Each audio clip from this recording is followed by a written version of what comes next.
Salutations everyone, this is Razor bringing you guys another Overwatch video where today I'm going to be talking about 8 things that the pros do that y'all are still not doing. With matchmaking, there's a lot of randomness and not very good coordination, people aren't picking right comps and all that stuff. And, there's some obvious things that obviously the pros do that we don't do, like, Widows hitting their shots, or picking 2 tanks, or picking 2 healers. I'm not going to be talking about that kind of stuff. Just some general strategies and just really things that are obvious when you're watching the Overwatch League. It's like, wow, they always play that way. They're always doing this. Every team is playing the thing like this, which is so different from matchmaking because of they're fighting in this portion of the map or they're fighting in this certain way that it's just jarring. And it's very disappointing that people are not sort of picking up on this. Overwatch League has a lot of viewers, but people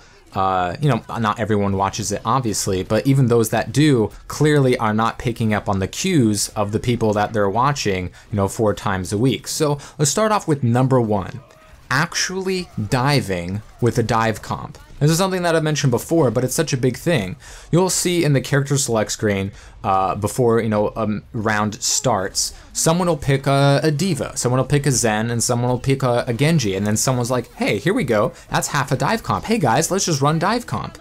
But dive comp isn't just about picking characters, it's about actually diving. That's why it's called dive comp. You need the Winston and the D.Va to, service this strategy, to utilize it, but you actually have to do it as well. So that's a really big thing where the Winston comes in with the dive, gets covered by defense matrix, the Genji comes in and finishes off a kill, you pick off the supports, they're very vulnerable because, like, say they're too far away from the tanks, or the enemy is just too far away from the point to where you can just dive on a central location. Reinhardt isn't very good in Overwatch League because of the way a lot of the maps are structured, but in competitive, throughout all rankings, Reinhardt can have a little bit more of an easier time if he has a little bit of team coordination, but you can punish that if you just have a dive comp diving on him. Mercy is not going to get a ton of value if she just keeps getting killed over and over again, and the best way to do that is to dive on that bitch. That's just what you need to do, but people still do not seem to do this even when they have the right composition for dive comp. They just choose not to dive because they just don't initiate in that fashion, and that's why it's not working out for them. That's why, like, triple tank is not as good of a strategy in the meta right now, but it's actually really easy to get a lot of value of in matchmaking. So it's in the end, if I'm playing a matchmaking game and if they want to dive, I'll try, but if we're trying to do triple tank, that's kind of a lot easier to do because then it doesn't take as much coordination or people know what they should be doing. Just have 3 tanks getting healed by a Moira or, a Mercy or something like that and swing away and hope that it works. When it comes to dive, you need to, pick your spots, pick your targets, and actually initiate. Number 2, taking advantage of uneven fights. This is one of the biggest disparities between Overwatch and competitive matchmaking and the Overwatch League, is that especially when you see a Widow. Widow is so prevalent in Overwatch League, she gets so much value, but one of the reasons is, as you saw in Surefour's player of the match interview, number 2 thing he said about how you can play Widowmaker is hit your shots, lol, but he's absolutely right when he says the number one way to get effectiveness out of Widowmaker is teamwork, is to play with your team, to pick your targets, to peel for her, to boost her up, and to take advantage of what she brings. What does Widow bring? She can one-shot headshot some squishies at some times. And the way that works in competitive is that, someone will pick a Widow sometimes, and they'll get a pick, right? Sometimes. We've all had Widows that get 0 kills. But, I've played Widow, and I'll get 1 or 2 kills. So we have a man advantage, but the team doesn't then go and initiate the fight. They don't go after the fact that they have more damage output, more healing, more tanks, more shields. That's what you have to take advantage of. That's why Widow even if you're hitting your shots in matchmaking, you're not going to get very good use out of her because the team is not taking advantage of those picks. And it doesn't have to be a Widow. It could be a Junkrat getting shot. It could be a Reaper, coming in. It could be a Genji taking out a healer. It could be a Rein pinning somebody to the wall and getting that first kill. Those things are so crucial. And the crux of Overwatch League, getting that first kill is such a big thing. It swings the fight. People will often, give up and retreat on the fight, and if they lose the Mercy right away or something like that. And that's because the other team is going to take advantage of having one more player than you. You'll see this really exemplified is when an enemy loses a member and you're up 65 the entire game. Well, your whole team starts playing a lot more confident. They start going into the enemy spawn. They start taking advantage of this. But that's only when, there's only 5 actual players hooked up on the enemy team. You should be taking advantage of this every time it's a 5v6 fight, not just when it's a 5v6 in the lobby matchmaker.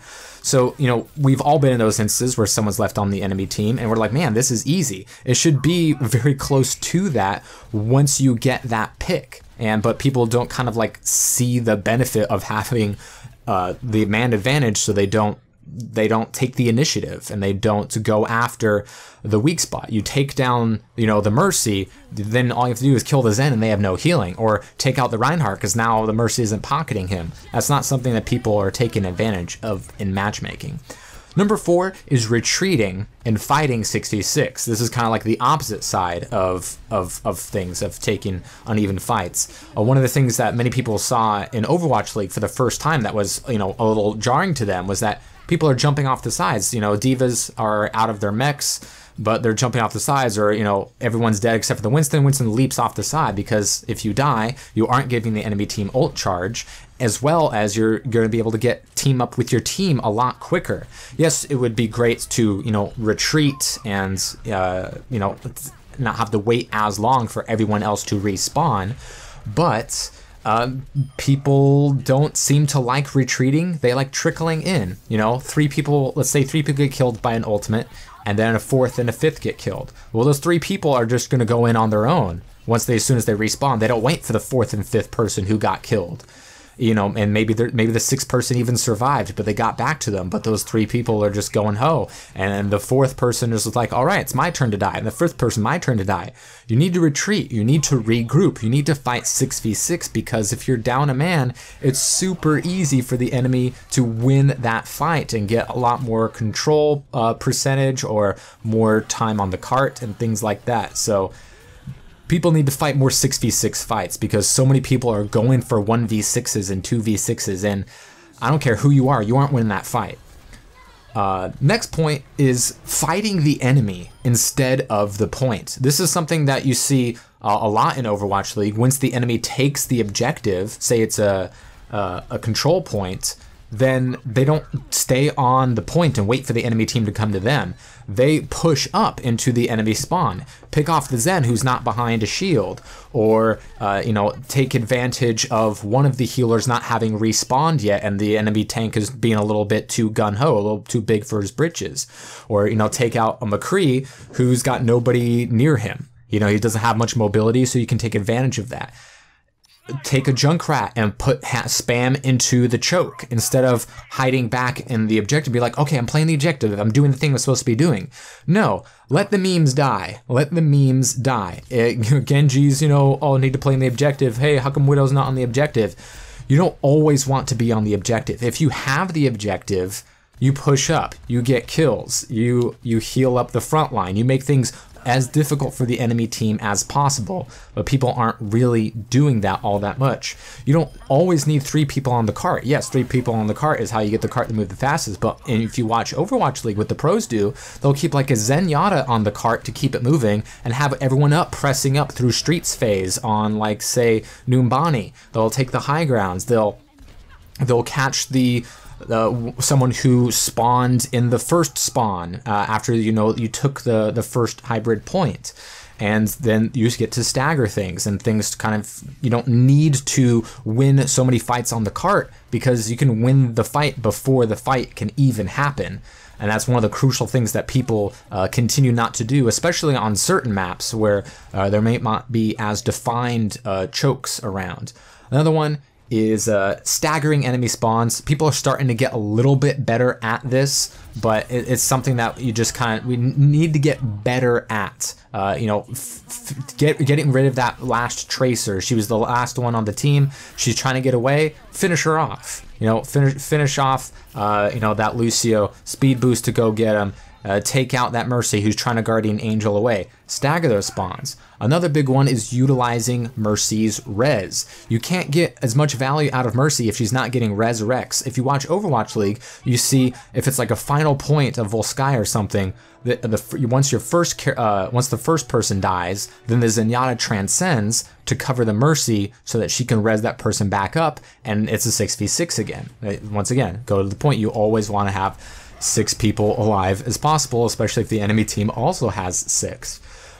When a Mercy is rezzing somebody in Overwatch League, you'll see it's so easy for them. They're getting protected. You know, they're behind the right cover. You know, their Widow gets picked. The Mercy goes into res. She gets defense matrixed, or you know, somebody, you know, is body blocks in front of her so that the Mercy can get the res. If you're only getting 4 or 5 reses a match, then your team isn't working well by taking advantage of the most powerful thing in the game, and that's utilizing Mercy's res. Number 7 is taking the high ground. This is such a big thing in Overwatch League that you see sometimes in matchmaking when there's, say, like a soldier on the high ground, if he's not getting contested, which is especially likely because people don't pick Winston in matchmaking almost at all, is that, you know, unless a D.Va is going to go up there, or you have a Tracer that's getting ready on the flank, that soldier's going to get so much free reign and so much damage, and that's going to be really hard to push past.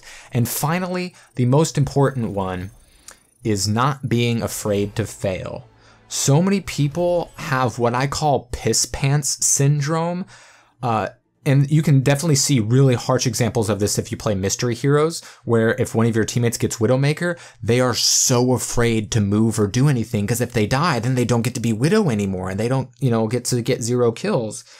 People are so afraid to dive in. People are so afraid to initiate. They're so afraid to be at the head of the line. And that's something that the pros are not afraid of, because they know the general strategies. They don't need communication to get things done, because they know what they should be doing as a team within that composition. But if you play matchmaking, you see the Reinhardt is just holding his shield at the choke. He's not moving forward. Nobody has a Lucio to speed boost him forward. People are so afraid to go past chokes, which is why Junkrat is a freaking god in matchmaking, because people are too afraid to move forward. Only sometimes when you get a communication or an ultimate do people feel safe enough where they're like, okay, I finally have confidence to move forward. And guess what? You'll grab that point, you know, on Hanamura. But you didn't necessarily need that sound barrier. You just needed the Reinhardt to move forward, or you needed the Tracer to go in and take out that Bastion or something. So this is one of the most annoying things in matchmaking, is people just being too afraid to play the game. And that's not how to play Overwatch. Sometimes, yeah, you're gonna fail, but you have to keep throwing the ball at the wall, otherwise nothing's gonna stick.